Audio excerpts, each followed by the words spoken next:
are going to make easy parrot recipe for sun conures and cockatiels. You can give it to them regularly for their breakfast, and you can make it with available vegetables in your home.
So we have done chopping.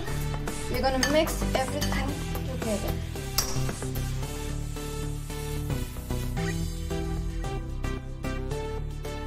Now we're going to give it for kibo.